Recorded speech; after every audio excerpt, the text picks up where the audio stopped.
अग्निपथ योजना से जुड़ी आज की सबसे बड़ी खबर यही है, सेना ने स्पष्ट कर दिया है कि अग्निपथ योजना वापस नहीं ली जाएगी और रिक्रूटमेंट का एकमात्र तरीका, भर्ती एकमात्र तरीके से होगी और वो तरीका है अग्निपथ योजना। अगर आप एलिजिबल हैं, आप अप्लाई करिए और आप इस प्रोसेस का, इस प्रक्रिया का हिस्सा बने। लेकिन एक और बात क्लियर कर दी गई, पुलिस रिकॉर्ड में जिस का नाम, जिस पर एफआईआर, वो ये समझे कि वो सेना में नहीं आ सकता।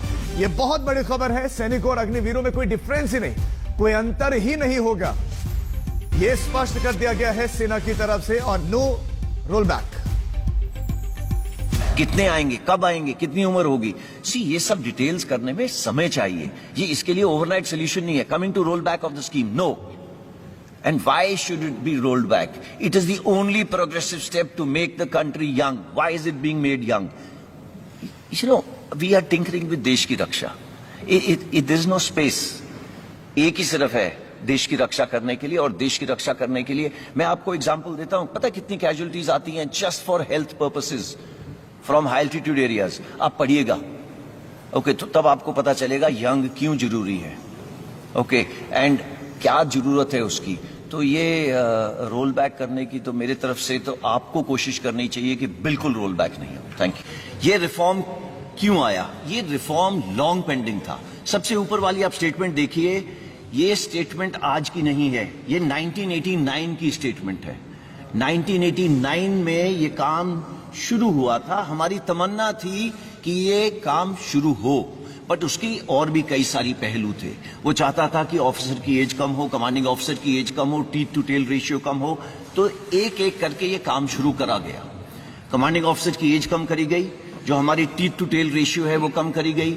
उसके बाद कारगिल रिव्यू कमेटी के अंदर अरुण सिंह कमेटी ने बोला एक सीडीएस का गठन होना चाहिए, वो काम हुआ। अब उसी चीज को आगे ले जाते हुए हमने जो नेक्स्ट रिफॉर्म था वो था कि किसी तरीके से जो एज हमारी 32 साल है, ये देखिए ये बता रहा है 30 साल 1989, आज ये 32 साल पहुंच गई है।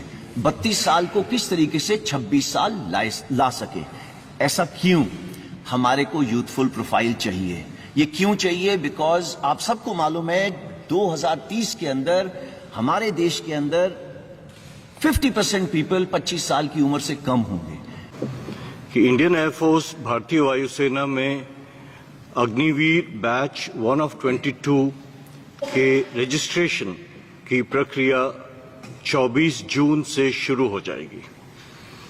ये एक ऑनलाइन सिस्टम है जो हमारा well established star examination system है, उसी के तहत ये नोटिफिकेशन और रजिस्ट्रेशन चालू होगी। इसके ठीक एक महीने बाद 24 जुलाई से जो फेज 1 ऑनलाइन एग्जामिनेशन है उसकी प्रक्रिया शुरू हो जाएगी और दिसंबर के अंत तक हम पहले बैच अग्निवीर को एनरोल कर लेंगे और 30 दिसंबर से पहले बैच की ट्रेनिंग शुरू हो जाएगी। तो जैसा कि एयरफोर्स ने बताया कि हम लोग ने भी अपनी रिक्रूटमेंट प्रक्रिया शुरू कर दी है और अगले 2-3 दिनों में 25 जून तक जो हमारा एडवर्टीजमेंट है वो मिनिस्ट्री ऑफ इंफॉर्मेशन ब्रॉडकास्टिंग में पहुंच जाएगा। एयरफोर्स की तरह हमारा रिक्रूटमेंट भी ऑनलाइन होता है और वो भी 1 महीने के अंदर जो हमारे स्टेप्स हैं रिक्रूटमेंट के वो सब शुरू हो जाएंगे। और मुझे हमारी जो टाइमलाइंस हैं उसके हिसाब से 21 नवंबर जो हमने डेट चुनी है, 21 नवंबर को हमारा फर्स्ट अग्निवीर हमारी जो बेसिक ट्रेनिंग इंस्टीट्यूशन है INS चिल्का उड़ीसा में, वहां पर रिपोर्ट करना शुरू कर देगा। और जैसा कि आपको पता है, हमारे नौसेना अध्यक्ष ने पहले भी बताया था कि हम लोग अग्निवीर जो हमारे आएंगे नेवी में वो जेंडर न्यूट्रल रहेंगे। तो विमेन अग्निवीर भी हम लोग ले रहे हैं और उसके लिए अपनी जो हमारी ट्रेनिंग करिकुलम है, जो इंफ्रास्ट्रक्चर जो भी मॉडिफिकेशन करना है, वो काम ऑलरेडी शुरू हो चुका है। तो मैं 21 नवंबर का वेट करता हूं।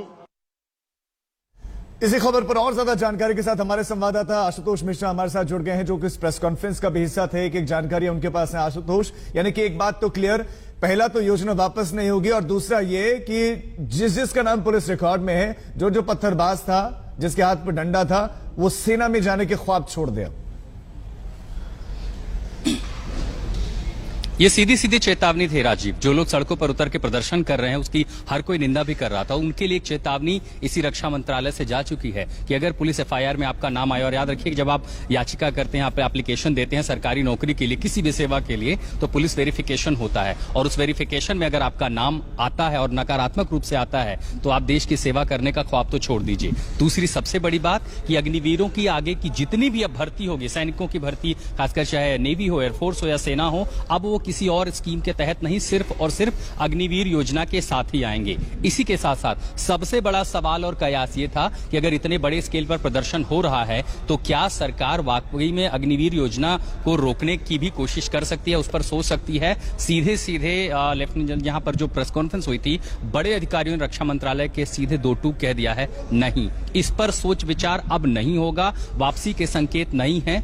कारण कि श्रीलंका युद्ध से लेकर के करगिल वॉर तक भारतीय सेना की हमेशा यह स्थिति थी, तीनों सेनाओं में यह हमेशा सोच थी कि जो उम्र सीमा है उसे घटाया जाए। जितनी ज्यादा कम उम्र होगी उतनी ज्यादा जोश, उतनी ज्यादा ताकत सेना को मिलती है, युवा खून उसे मिलता है और उन चुनौतियों से वो जूझता है। ये और बात है, कई सारे सवाल युवा लेकर के सड़कों पर हैं और उन्हीं को समझाने की यहां कोशिश की गई कि राज्यों में आपको भर्ती दी जाएगी, पैरामिलिट्री फोर्सेस में आपको जगह दी जाएगी, निजी सेक्टर में आप काम कर सके उसके लिए आपको स्किल ट्रेनिंग दी जाएगी और उसकी मोडालिटीज पर काम कर रहा 12वीं का आपको सर्टिफिकेट दी जाएगी, स्किल डेवलपमेंट आपके लिए काम करेगा। लेकिन कई सारे सवालों के साथ जो कुछ बातें कही गई हैं कि 2 साल पहले मसलन कई लोगों ने एयरफोर्स की परीक्षाएं दी हैं और वो तमाम छात्र देश भर के जो इस समय आज तक देख रहे हैं, ये शंका थी उनके मन में, ये सवाल था। बेहद अहम जानकारी हमारे उन तमाम दर्शकों के लिए जो खासकर वो युवा छात्र जिन्होंने एयरफोर्स की परीक्षा की तैयारियां की थी, कईयों ने मेडिकल दे दिए थे, उनके लिए कहा गया कि देखिए 2 साल में पैरामीटर बदल जाते हैं,